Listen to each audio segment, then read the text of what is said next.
Fortunately, there's been another incident of quote-unquote imams changing or trying to change the religion or definitions of certain terms and concepts within Islam in France yet again.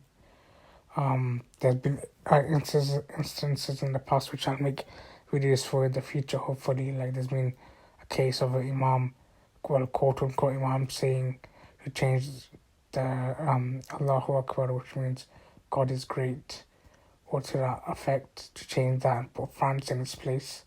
For some reason, he's saying that, or said that.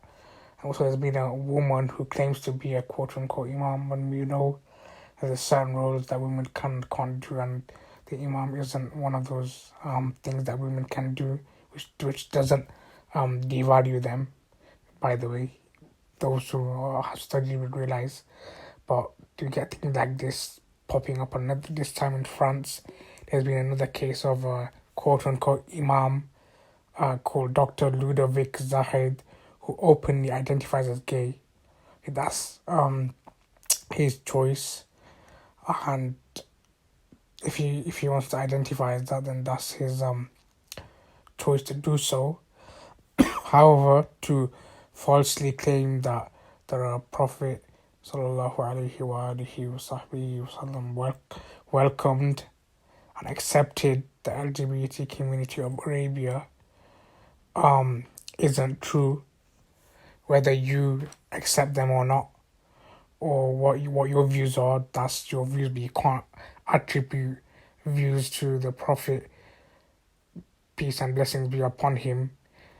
You can't attribute things that aren't true, and even the Muslim off the street who doesn't know too much will tell you the severity of doing so.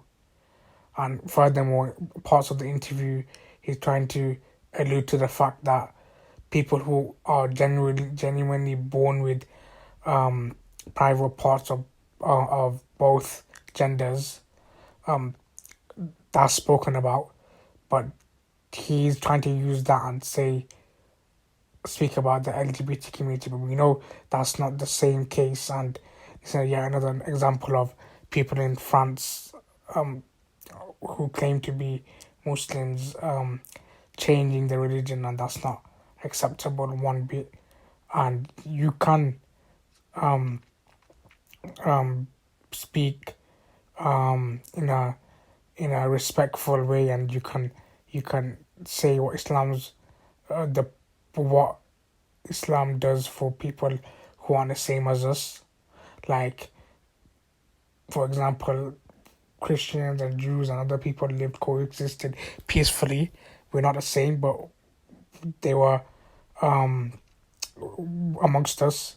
So like this, other groups can be amongst us, but you do not need to first of all change the religion, and secondly, you do not need to lie and attribute lies to the Prophet, peace and blessings be upon him, the one who brought you the religion, and you think that it's okay to lie and change the religion at the same time. That's absolutely unacceptable.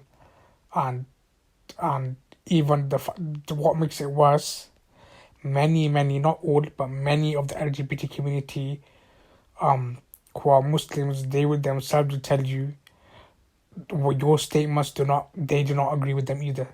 They choose to identify as part of the LGBT community, but they do not agree with your statements. Your statements are lies, and they might feel their position in Islamic society is different to what they would have wanted or what other people represent, but they definitely do not agree with you saying that what you said. And I'm not going to look for that quote again because I can't be bothered with your absolute nonsense. That to say you're an imam is an absolute joke.